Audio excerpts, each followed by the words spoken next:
Bismillahirrahmanirrahim. Assalamu alaikum. Welcome to Literature Online.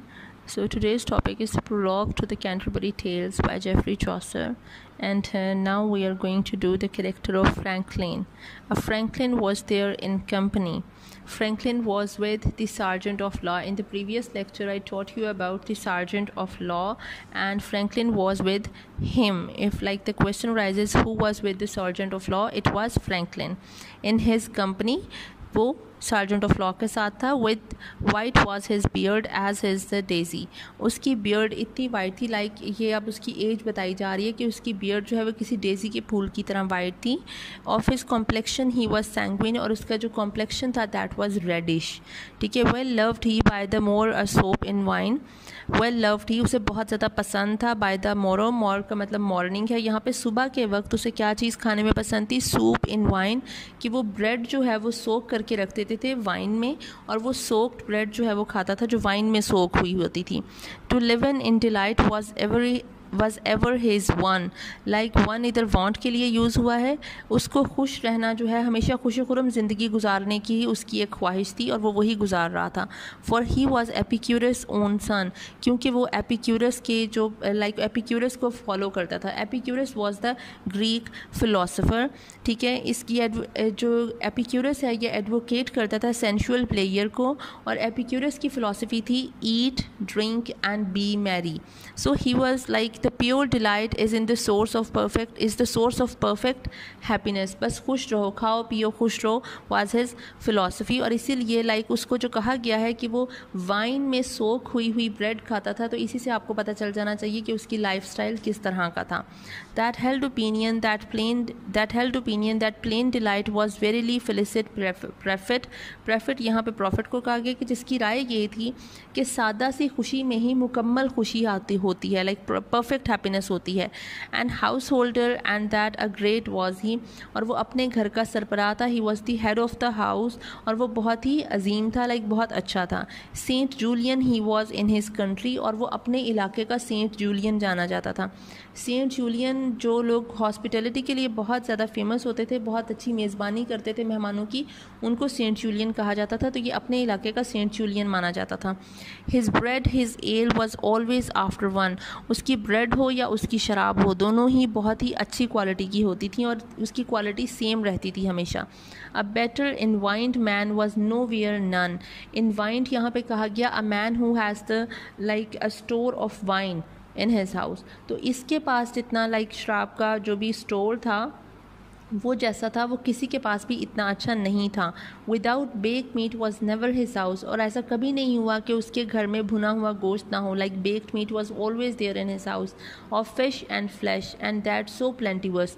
Like baked meat का mutton का भी होता था, बीफ का भी होता था, और फिश भी होती थी, और वो हमेशा ही प्लेंटीफुल होते थे. कभी भी ऐसा नहीं हुआ कि वो कम पड़ जाए.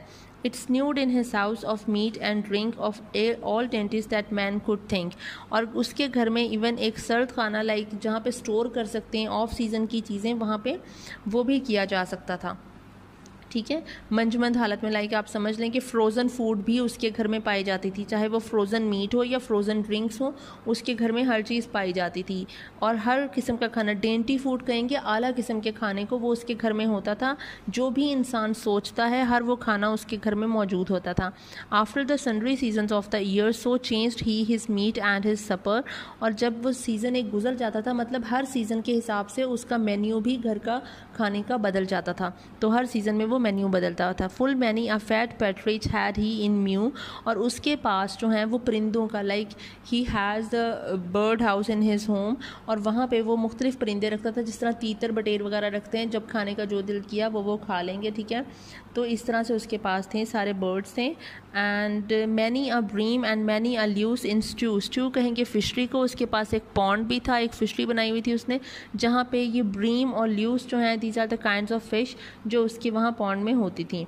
वो was his cook but if his sauce were poignant and sharp, वो यहाँ पे कहा गया है ट्रबल को कि उसके कुक की शामत आ जाती थी अगर उसकी जो सॉस है उस दिन वो थोड़ी सी सावर या स्पाइसी बन जाती थी। लाइक जो टेस्ट है उस टेस्ट को you have to maintain at any cost, आपको वो टेस्ट ख़राब नहीं करना है। जिस तरह आप किसी लाइक रेस्टोरेंट पे जाते हो तो रेस्टोरेंट पे आप इसलिए जाते हो ना कि खाना अच्छा है, अगर एक दफ़ा खाना अच्छा है और अगली दफ़ा नहीं अच्छा तो आपको फ़ौरन पता चल जाता है उस रेस्टोरेंट से कि यहाँ का कुक चेंज हो गया है।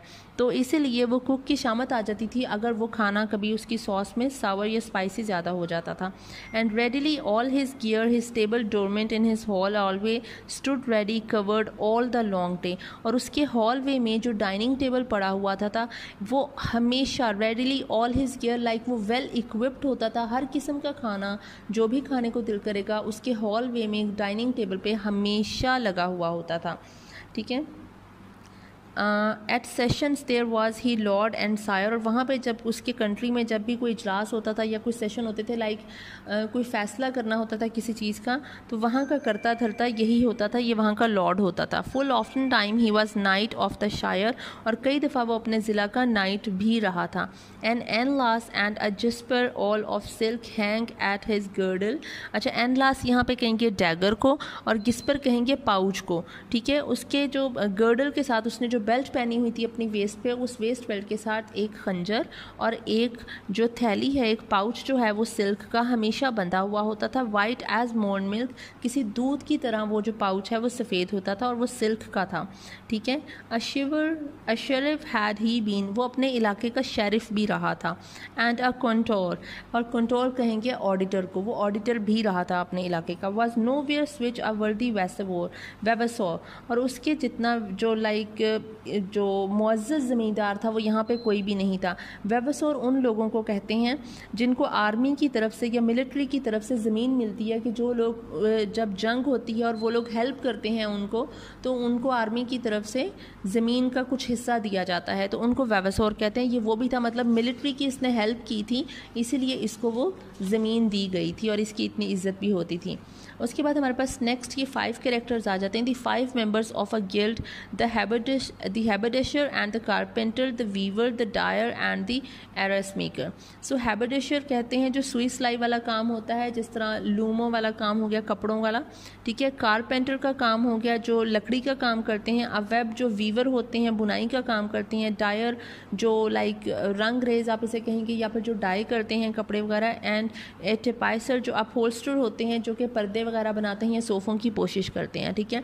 ये 5 लोगों का एक ग्रुप है अब। And they were clothed all in a livery, और लोरी कहेंगे यूनिफॉर्म को। उन्होंने एक ही किस्म का उनके जो कपड़े थे वो बिल्कुल एक ही थे, उन्होंने एक जैसे कपड़े पहने हुए थे। Like they were clothed in a uniform of a solemn and a great fraternity, और वो बहुत ही ज़्यादा सोबर बावकार एंड अ ग्रेट फ्रिटर्निटी, और बहुत ही लाइक भाईचारा हो जिनमें जो एक जैसे कपड़े पहने हुए इस तरह से लग रहे थे, एक ग्रुप के लोग थे। Full fresh and new her gear apiked was, gear कहेंगे यहाँ पे उनके कपड़ों को, अपाइक्ड कहेंगे डेकोरेटेड को, कि उनके कपड़े बहुत ही अच्छे सिलाई हुए हुए थे और बहुत ही अच्छी लाइक उनकी सिलाई और कटिंग हुई थी, शेप थी। Her knives were chaped not with brass but all with silver, wrought full clean and wheel। अच्छा, उनके जो नाइफ्स थे जो उन्होंने मतलब अपने कपड़ों के साथ, वो उस वक्त के ज़माने में आपके पास खंजर के बगैर तो आप सफ़र ही नहीं कर सकते थे, बाहर नहीं निकल सकते थे। Everyone has its own dagger. ठीक है। तो उनके जो नाइफ्स थे, उनके जो नाइफ्स के कवर्स थे, they were not wrapped in like the brass covers, they were not wrapped in brass covers, पीतल के नहीं थे बल्कि पूरे चांदी के थे। इससे क्या हो रहा है, इनसे हमें पता चल रहा है कि ये अमीर लोग हैं। कहने में उनका पेशा दिखाया है छोटा सा, लेकिन वो लोग अमीर हैं। ठीक है। उनके पास पैसा है, उन्होंने उससे कमाया है अपनी स्किल से। ठीक है। Wrought full clean and well, और ये बहुत ही ज़्यादा मतलब जो उनके ये खंजर के जो कवर थे वो बहुत ही ज़्यादा अच्छी तरह से बनाए गए थे। ठीक है। Her girdles and her pouches every deal, और उनके इवन जो लाइक उन्होंने खंजर पहने हुए होते या उनकी कमर बंद थी, लाइक गर्डल्स कहते हैं वेस्ट बेल्ट को, और उनके जो पाउचेस थे वो भी उसी तरह के ही, उतने ही साफ़ और उतने ही न्यू थे। Well seemed each of him a fair bourgeois to sit in a guild hall on a days। guild hall कहेंगे डाउन हॉल को या गिल्ड हॉल को। मतलब हर कोई इनमें से इतना ज़्यादा अच्छे कपड़ों में था और इतना बॉयज़र लग रहा था, मतलब अमीर लग रहा था कि वो टाउन हॉल में बैठ सकता था, उसके स्टेज पर बैठ सकता था. दे वर वेल क्लोथ, ठीक है.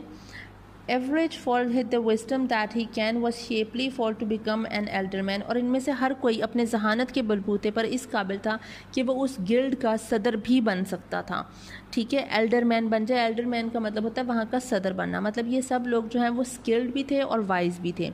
For cattle had they enough and rent. Cattle कहेंगे यहाँ पे प्रॉपर्टी को, कि उनके पास प्रॉपर्टी भी काफ़ी थी. इनफ एंड रेंट, और रेंट कहेंगे ज़मीन से या कहीं से आने वाली इनकम उनकी काफ़ी ज़्यादा हो जाती थी जो वो काम करते थे, ठीक है.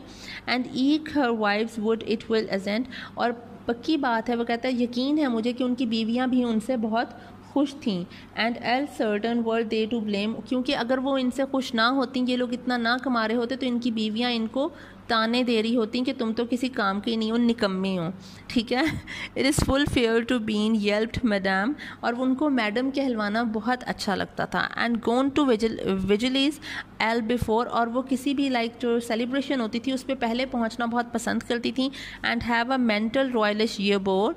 अच्छा, रॉयलिश कहेंगे यहाँ पे कि अपने आप को रॉयल प्रेजेंट करना, ठीक है. और रॉयल्टी जिस तरह रॉयल्टी की तरह वहाँ पे जाना. ये बोर का मतलब होता है कैरी करना. वो अपने आप को कैरी करती थी, वो जो प्यारे प्यारे से कपड़े और मैक्सीज वगैरह पहनकर वहाँ पे जाती थी, ठीक है. तो और उनके आगे अपने कपड़ों को उठाकर चलना, बड़े बड़े भारी भरकम फ्रॉक जब पहनते हैं तो उनको उठाकर चलने में लड़कियों को कितना मज़ा आता है. तो बिल्कुल वो वैसे जब चलती थी तो उनको इसमें बहुत ज़्यादा अच्छा लगता था इन पाँचों की वाइफ्स को. तो आई होप आपको ये क्लियर हो गया होगा. Thank you so much.